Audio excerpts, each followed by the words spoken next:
Ce document est une enluminure intitulée Livre du gouvernement des princes, réalisée par Gilles de Rome à la fin du XIVe siècle.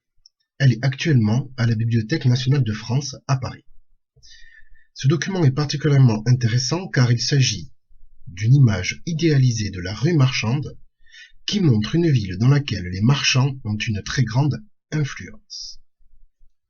Nous allons regarder la présentation. Dans son cadre à colonnes, typique des manuscrits du XVIe siècle, cette image de la ville est une mise en scène. 4 boutiques représentent l'activité commerciale de la ville. Cette sélection hautement révélatrice manifeste l'idée que se fait le gouvernant de la fin du Moyen-Âge d'une ville idéale et bien administrée. Avec leur étal largement ouvert, elles ont ce que l'on appelle pignon sur rue. Au premier plan, 2 boutiques évocatrices de la richesse des villes, celle de l'apothicaire et celle du drapier-tailleur. Dans la rue en enfilade, on observe ensuite une officine de barbier, symbole des nouvelles préoccupations d'hygiène, et l'on devine une boutique de grand luxe, celle du fourreur. Les maisons à étages montrent une architecture traditionnelle de la ville médiévale. Maisons à pans de bois ou en pierre. Nous allons maintenant poursuivre à travers l'analyse de quelques détails. Le drapier et le fourreur. Le drapier vend du drap, de la laine, qu'il taille et qu'il coud. Les activités liées au textile sont très importantes dans l'économie des cités. Des villes de Flandre comme Gand, Ypres, Bruges et Arras ont construit la richesse sur le commerce des draps. Symbole du luxe, l'habit de fourrure est réservé à une clientèle de riches bourgeois. Le pourpoint et les robes de drap. Ces vêtements suspendus qui lui servent d'enseigne sont prêts à être essayés. Le tailleur vend en effet certains vêtements en prêt-à-porter. L'apprenti couturier. Ce jeune homme, assis en tailleur, coud un vêtement, sa boîte à ouvrage devant lui. Les métiers du textile sont très recherchés par les garçons, y compris la broderie. En général, on entre dans l'apprentissage vers l'âge de 14 ans. Selon la difficulté du métier, l'apprentissage est plus ou moins long. Il peut durer jusqu'à l'âge de 25 ans. Au fond, le fourreur. Ces fourrures viennent le plus souvent du nord de l'Europe. La fourrure en vitrine pourrait être du petit gris, fourrure de ventre d'écureuil atteignant des prix très élevés.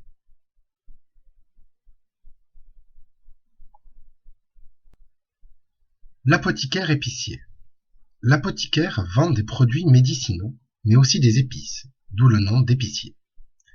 Les produits de provenance lointaine, pain de sucre, épices conditionnées dans des faïences orientales, montrent la capacité des commerçants à s'approvisionner en produits de luxe et recherchés. Ils vendent aussi des ouvrages de cire, de la confiture de sucre et toutes sortes de graisses sauf les huiles. L'enseigne. Un panonceau en papier épinglé à l'auvent de l'apothicaire promet au client un bon hippocrase. Ce texte affiché témoigne de l'alphabétisation croissante à la fin du XVe siècle en milieu urbain. Les pots. Les albarelles, pots de faïence espagnols, servent à stocker les produits médicamenteux en pâte ou en poudre. Les liquides sont conservés dans des cruches ou chevrettes en faïence. Ici est mis en valeur l'hypocrase, sorte d'hydromel servi en fin de repas avec des gâteaux légers. Les plats. Sur les comptoirs, les plats présentent les épices les plus courantes, poivre et sel, mais aussi le safran qui compte parmi les épices les plus chères. Fichés dans le plat, des cornets de papier sont préparés pour servir d'emballage. Le barbier coiffe et rase, mais pratique aussi les saignées et pansements ainsi que l'arrachage des dents.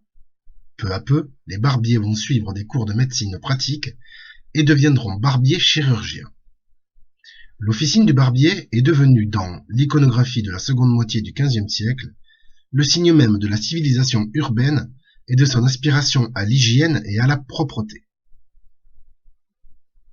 Le barbier représenté ici est en pleine activité. Il porte un tablier de travail.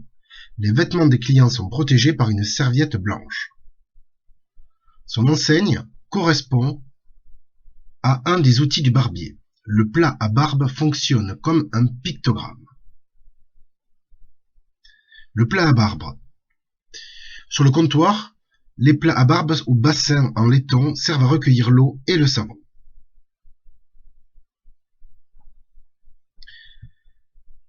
La rue marchande. La rue est pavée, ce qui est rare au Moyen Âge, et par conséquent facile à nettoyer. Deux bourgeois richement habillés se promènent et conservent.